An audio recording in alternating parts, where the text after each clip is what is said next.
discussions with folks throughout the state and talking about small businesses, talking about things that are pertaining to the state of West Virginia as a whole.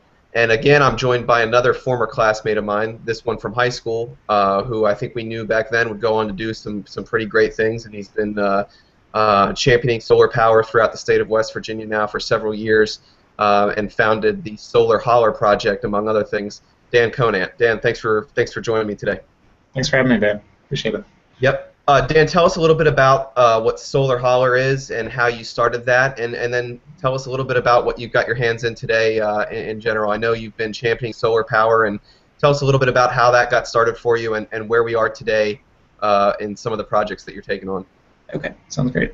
Well, I grew up in Jefferson County, West Virginia, and after college had to move around a lot trying to find work in the solar and energy efficiency industries because there wasn't much going on in West Virginia. And so I found my way to DC up to Vermont, and had started a series of community solar groups as well as solar financing companies, trying to make solar affordable for everyone, not just for the folks who had lots of cash laying around. But ultimately, my heart was back in West Virginia, and wanted to move back here to, to get these things up and running and really going strong in a place that I really care about. So about 2 years ago, I moved back home to Shepherdstown, and started up Solar Holler, which is West Virginia's first solar financing company. And what I do with Solar Holler is work with community organizations, churches, schools, affordable housing groups, folks like that all around West Virginia, to create new programs and new ways to bring solar within reach for them.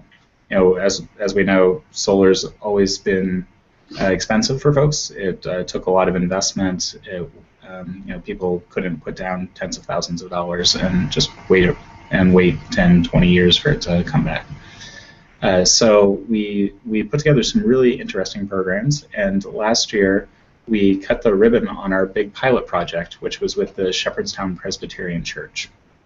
And what we did there that was so innovative was we created a really interesting form of crowdfunding, where instead of asking people to write checks to support the solar installation on the church, we asked them to allow a little remote control device to be installed on their electric water heaters. And what those remote controls do is reduce peak power and keep the entire grid stable, even as we put more solar and more wind on. And all of the revenues coming from that were donated by the individual people. So instead of getting checks from the power grid every month, they agreed to let all of the income from those tanks be bundled together to help pay off the loans that Solar Holler and our investors took out to pay for the system. So it was a really interesting way to finally make solar affordable for a church that had wanted to go solar for years. It really mattered to the church, both from a financial perspective, needing to reduce the amount of money they were spending on electricity so that they could actually put that into the mission of caring for the poor and the hungry, which is what the church is all about. So that was the first important thing. But the second important thing was the church really cares about creation and taking care of this gorgeous state that we have, and kind of walking the walk by installing solar on the church was really important to the congregation. So they'd been looking to do it for several years, but had just never been able to make it pencil out. And then with Solar Holler, we came in and worked with the members of the church to figure out a cool way that we could make that possible. After that project got up and running last summer, we then did our second campaign, which was with the Bolivar Harpers Ferry Public Library. And whereas the church project took a year from start to finish, the library project took about 4 months, start to finish. So that got installed in January. And was that just because the mechanics of it, you guys knew better and how things went, or was that just because of the size and scope of the project? No, it was just with anything like this, there's a learning curve, and just figuring out exactly how you're going to do it and all the processes. And as a result, we were able to we already had the system down pat, and we're able to move forward much more quickly. Awesome. Yeah, so those are two projects up and running at this point, and going forward, we're going to be doing a lot of work with affordable housing groups around the state using a similar model. Fantastic. I mean, that's really awesome to hear firsthand. I've read several articles about it, but that really clarifies some of it up. You've been in the press a lot in the last couple weeks, especially because of the last legislative session we had where the net metering was kind of under attack. Explain how that might affect what you do directly, and also your thoughts in general about where we are as a state. I mean, West Virginia has always been an extraction state, right? I mean, there's no denying that the economy has been built on coal and other forms of fracking or natural gas or what have you. But solar has kind of taken a back seat, to say the least. What are some of your challenges going forward? I mean, the projects that you're describing, I think, would be welcomed with open arms, and maybe they are to the direct groups that benefit them. But it seems like it's been kind of an uphill battle, no? Well, yeah, it has been an uphill battle, for several reasons. Number one, yes, West Virginia is traditionally a coal state, but before it was coal, it was charcoal, and now it's natural gas. We've always been an energy state, and I really view solar as the next step in that evolution. And all around the country, we're seeing how we make our energy change incredibly fast. So if you go out to California or even across the river in Maryland, solar and energy efficiency and renewable energy are just popping up everywhere. And the price for solar has been coming down so far, so fast, that in the next couple years, it's going to be cheaper than standard electricity in every single state in the country. It'll be a little slower to get here in West Virginia, but in dozens of states across the country, we're already at that point. So I think it's really important for us as a state to think about not the way things have been for the last 50 or 100 years, but really think about how can we use what we do well to make sure that we continue to play a part in the 21st century as we move forward. And it's hard to break habits, but that's kind of what we need to be doing as a state. And then in the legislative session this year, we actually had some amazing successes. The first bill out of the gates, as we know, the legislature flipped to Republican control for the first time in 80 some odd years. And the very first bill out of the gate was to repeal the alternative and renewable portfolio standard, which required utilities to get a certain percentage of their power from alternatives. Well, that bill, the way it was originally written, the way the law was written, was that alternatives included tire burning and natural gas and waste coal and methane from coal. It basically, yes, solar was allowed, but the way it was written, it didn't require any renewables at all. So repealing that wasn't in and of itself a bad thing from the solar perspective. Where the trouble came in was that law also happened to be the only place where the state legislature requires what's called net metering, which is a process where if I put solar on my house, I get a credit every single month on my electricity bill with Potomac Edison. And so at the end of the month, they'll say, okay, you produced 100 kilowatt hours of solar, but you used 200 kilowatt hours. So we're going to subtract that, and you're only going to pay us for the difference. This policy is the way that people make their money back on solar systems. Right. So it's really important. So with the repeal of the overall law, that portion was at risk. Well, we sprung into action, and because of the work both of Solar Holler as well as other groups around the state, we had 150 families that had supported these church and library projects. Well, we did a really rapid lobbying campaign, and in the space of 24 hours, we had over 600 people write every single legislator in the state saying, no, we need you to keep this. We've made investments. We've kind of planned on this being around. It's not fair to change the rules right after we've done this.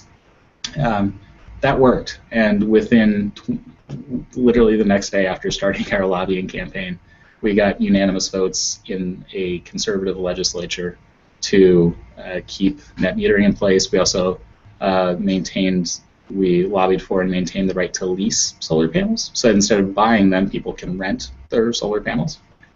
So as a result, we actually had some really big wins. Now, after that, there were some minor language details, which the press has blown up way bigger than I believe is necessary. Well, explain that, because I mean that's something that I think until we can clear up is important to mention, because a lot of the stuff that you read is, they're limited to how many lines or how many seconds of airtime they get. So some of those language changes, tell me.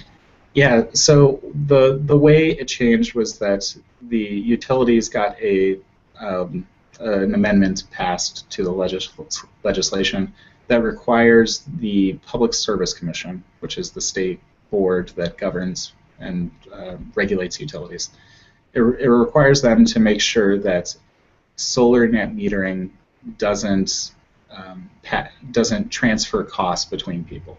So the utilities are worried that, they're making the claim that if you put solar on your roof and you're paying less, that means somebody else is going to have to pay more. So this legislation required that the Public Service Commission make sure that there isn't any transfers. There aren't any transfers going back and forth between people. And it was really pitted as a rich people versus poor people kind of thing, saying that we shouldn't be raising rates on those who can't afford it, which is absolutely something we want to guard against. But at the same time, it didn't recognize the way the utilities were spinning it. It didn't recognize that when you put solar on your roof, you're actually saving everybody else money too, because the time when the panels produce the most power is in the middle of the day, especially on hot summer days when everybody has their AC cranked. Those are the hours when the price of power skyrockets. And so by putting panels up, you're avoiding those costs. You're also avoiding the cost of having to ship in the power from hundreds of miles away. There's a whole lot less wear and tear that goes in on the power grid. And of course, the utilities didn't talk about all of that stuff. So I think it's really important that we make clear that going solar isn't just saving you money, it's also saving everybody else on the power grid money.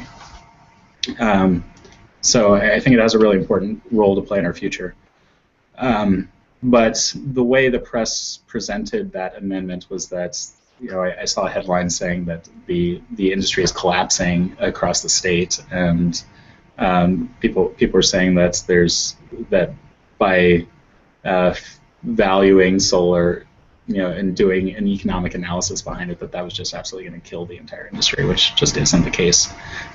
So we don't know exactly how it'll play out. We still have to see what those studies come back with, and it'll be several years before all of that is it's not going to change tomorrow. It's not going to change next month. It's going to take as many as years to figure out exactly what impact it'll have.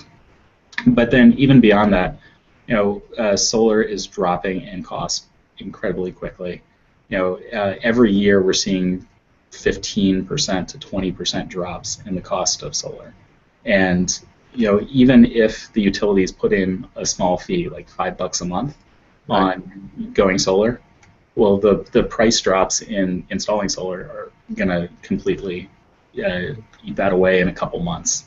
Right. So solar it's happening all across the country. It's kind of going viral, and I think it's only a matter of time, and we just need to we need to prepare ourselves as a state that coal is never going to come back in the way that it was. Mm-hmm. It did amazing things for building up our state, and I don't want to.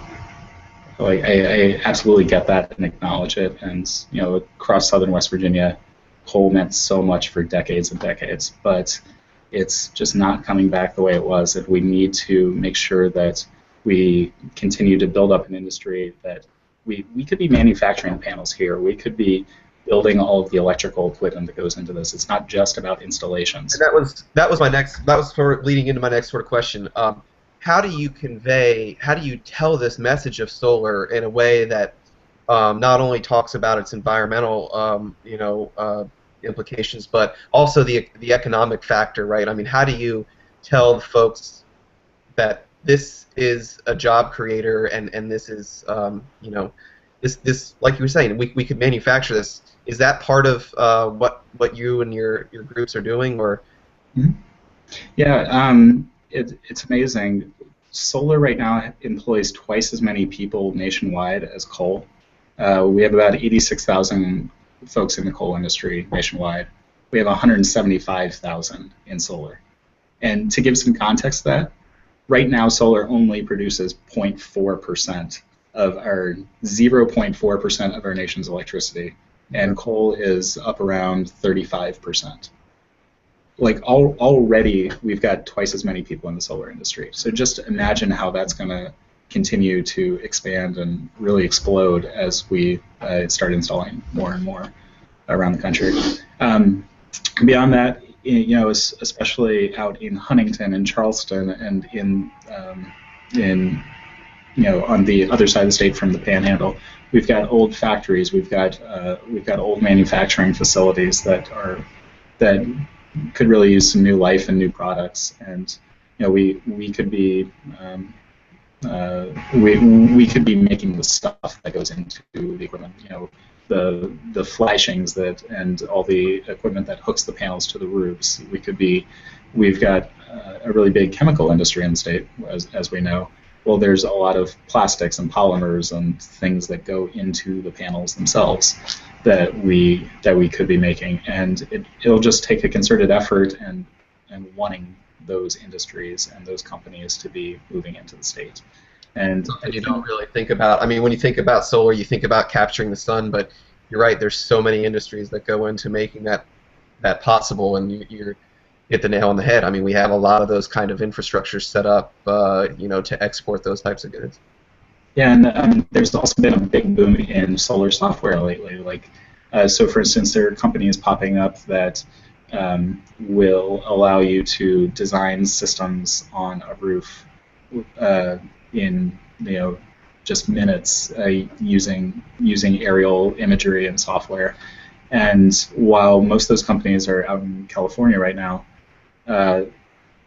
nothing about that says that you need to be in San Francisco to be making software. So many folks want to get out of the city and be up in the mountains and live in a really gorgeous place, and we've got that going for us here in West Virginia. And so we could easily retool some of our small towns and small cities to be hubs, creative hubs for that sort of development. Solar is not going to be a cure-all for the state, but we can have a really important role to play as we go forward. But then even beyond that, I think as we put up solar on individual buildings and individual churches and schools, it's an important way to save money for those organizations so that they're not shipping it out of state every single month. The big utilities in the state, First Energy and AEP, they're not from West Virginia, they're from Ohio. And so every time we cut a check to them, we're shipping the money out of state. And if we can put in more solar and reduce their bills, then we'll be able to keep that money in state and creating jobs in West Virginia. Fantastic. This is kind of a off the chart question, but is West Virginia, I mean, where we are geographically, is it really poised to be the solar energy? Can we really harness the energy from the sun to its fullest potential here? Yeah, totally. Germany is the leading country in the world right now in terms of solar. They're as far north as Quebec, and their southernmost point in Germany is still right around the U.S.-Canadian border, gotcha. And they're a whole lot cloudier. Yeah. So if the technology is that good now that it really, you don't have to be in Florida to make this work. No, even when snow is sitting on a solar panel, it's still producing electricity just from the light that's filtering through the snow. The technology has gotten just absolutely is stunning in its effectiveness. And as long as there's light outside, these panels will be producing. There's some engineering to figuring out exactly which way to point them and pitch them and do things like that. And that's where solar companies' expertise lies. But there's nothing stopping us in West Virginia from either weather or sunshine to keep us from doing this. Fantastic. Wrapping up, just tell me where you hope to see this state be in 10, 15 years. And do you think you set yourself up to stay here and see some of these things through? Well, I'm really hoping to. I care about West Virginia. I'm from here. My parents are still here. I want to see this happen. I think in 10 years we're going to turn around and just be amazed at how far we've come. So in 2015, if you think back to 2005 and where we were with cell phones, people had cell phones, but the iPhone hadn't come out. There were no smartphones at that point, even 10 years ago. And now, just think about how many of us have that. Solar is fundamentally a technology that's getting better and better and cheaper every single year. So in 10 years, we're going to be looking around and just amazed at how many buildings have it, how many of our neighbors have it, how many of our churches and low-income housing and schools around West Virginia have it. And we're going to be excited to have these new jobs and new businesses. Hopefully, Solar Holler is doing really well among them, but even beyond Solar Holler, we're going to see so many businesses popping up around the state to make this energy transition happen. And I'm really excited to see how this all goes down, how we progress as a state. I just want to make sure that we continue to be an energy state and continue to kind of power the Eastern Seaboard just like we've always done. So I'm excited to see that happen and be a part of it and continue to bring in new innovations and new ideas for how we can invest in this and make it a big part of our economy in the years to come. Amen. Well, hopefully in 10 or 15 years we'll be looking back and thanking guys like yourself for really pushing this onto the front burner and making it a real viable solution. So Dan, thank you so much for talking to me today. And how can folks follow the progress of Solar Holler and whatever else you might be doing? You can check out our website at solarholler.com. That's solar, HOLLER.com. Also check out our Facebook page and get updates on there. Awesome. Dan, thank you so much. I appreciate it. Thanks, man. Have a good one. Good.